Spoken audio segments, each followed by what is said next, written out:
ఈరోజు జగన్మోహన్ రెడ్డి గారు press meet పర్టికులర్గా చాలా అంశాల మీద మాట్లాడారు. కానీ ఈ రీసర్వే క్రెడిట్ నాదంటే నాదని చెప్పేసి చెప్పుకుంటున్న దాన్ని ఎలా చూడాలి? అసలు ఇది గవర్నమెంట్ చేస్తున్న పని కాబట్టి అదొక కంటిన్యూస్ ప్రాసెస్ లాగా వదిలేసేయాలి కదా. అలా కాకుండా ఇది నా ఐడియా, మీరు కొట్టేశారు, ఇప్పుడు మారుస్తున్నారు, పేజీ పైన అట్ట మార్చారంతే అని చెప్పేసి అంటాం ఎంతవరకు కరెక్ట్? సార్ కోటేశ్వర గారు.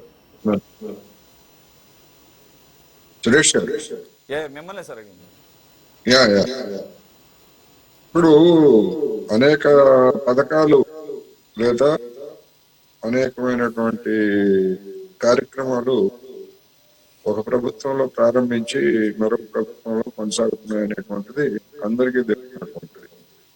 అందువల్ల ఎవరైనా క్రెడిట్ మాదే అనుకునేట్లయితే అది కొంచెం ఇబ్బందికరమైనటువంటి పరిస్థితి తలెత్తుతుంది. సరే, జగన్మోహన్ రెడ్డి గారు నేను ప్రారంభించినటువంటి పథకానికి క్రెడిట్ చంద్రబాబు నాయుడు గారు క్లెయిమ్ చేసుకుంటున్నారు. దాన్ని క్రెడిట్ చోరీ అంటున్నారు. ఓట్ చోరీకి దానికి ప్యారలల్ గా క్రెడిట్ చోరీ అనేటువంటి నినాదాన్ని ఆయన తీసుకొచ్చారు. సరే, ఎవరి క్రెడిట్ ఏమిటి, ఎవరి ఏ పథకం అనేటువంటిది జనానికి అందరికీ తెలుసు. ఇక్కడ ఈ ఫోటోల పిచ్చి గురించి మనం గతంలో కూడా మాట్లాడాం. ఆ విషయంలో ఎవరు తప్పుగా, నరేంద్ర మోడీ గారి దగ్గర నుంచి చంద్రబాబు నాయుడు గారు, జగన్మోహన్ రెడ్డి గారు, ఎవరు తప్పుగా వేరే చెప్పారు. కేరళ దాని గురించి నేను మీకు పంపించాను. చంద్రన్న తోఫా పేరుతోటి ముస్లింలకు ఇచ్చినటువంటి కిట్లు, దాని మీద చంద్రబాబు నాయుడు గారి పేరు. అదేవిధంగా క్రిస్మస్ సందర్భంగా ఇచ్చినటువంటి వాటి మీద కూడా కొన్ని ఉంటాయి. ఇంకోటి కూడా పంపించాం. ఎన్టీఆర్ బేబీ కిట్ అనేటువంటిది ఒక కిట్ ఉంది. దానిలో ఎన్టీఆర్ బొమ్మ బదులు చంద్రబాబు నాయుడు బొమ్మ ఉంటుంది, మీరు చూడండి. అందుకని ఈ పిచ్చి అనేటువంటిది యావ ప్రచార కండూతి అనేటువంటి దాన్ని తరతమ స్థాయిల్లో అందరికీ ఉన్నది. అయితే జగన్మోహన్ రెడ్డి గారి కీర్తి కండూతి అనేకమైనటువంటి హద్దులు మీరిపోయింది అనేది మాత్రం వాస్తవం. ప్రతి దానిలో ప్రతి చోట కదిలితే మెదిలితే, కిందకి చూసినా పైకి చూసినా నేనే కనిపించాలి అనేటువంటిది ఒక పీక్ స్థాయికి వెళ్ళింది.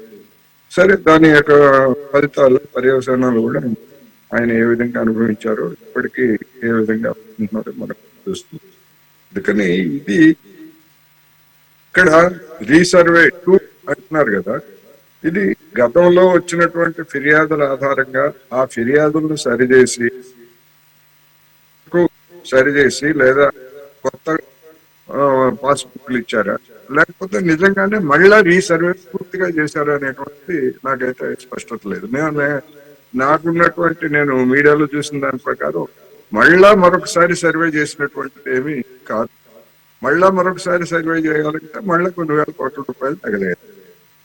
అందుకని తులసిరెడ్డి గారు చెప్పినట్టుగా గతంలో ఉన్నటువంటి వాటిని మళ్ళా రూపం మార్చి, లేకపోతే ఇంకోటి ఇచ్చి, లేదా కొన్ని కొత్త ఫీచర్స్ అట్లాంటివి పెట్టి మళ్ళా ఇచ్చారా, లేదా లోపాలుగా ఉండి ఫిర్యాదులు వచ్చినటువంటి వాటిని సవరించి ఇచ్చారా అనేటువంటిది మరి తులసిరెడ్డి గారు అని చెప్పాలి, మన తెలుగుదేశం ప్రతినిధి అయినా చెప్పాలి. మళ్ళా సర్వే అనేటువంటిది మాత్రం జరిగినట్టయితే లేదు.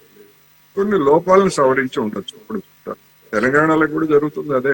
భూభారతి పేరుతోటి పోర్టల్లో పెట్టినటువంటి ఏ విధమైనటువంటి వివాదాలకు దారితీస్తుందో కూడా మనం చూసాం. అందుకని నిజానికి అది ఒక సమగ్రమైన శాస్త్రీయమైనటువంటి పద్ధతుల్లో జరిగి ఉంటే ఆ విధంగా ఉండేటువంటి కాదు. అనేక లోపాల గురించి గతంలో మనం సర్వేలో వచ్చినటువంటి లోపాల గురించి మాట్లాడుకున్నాం. అందుకని అది ఇప్పటికీ కంటిన్యూ అయ్యేటైతే మాత్రం మళ్ళా అది మరొక విమర్శలకి దారితీసేటువంటి అవకాశం అయితే ఉంది.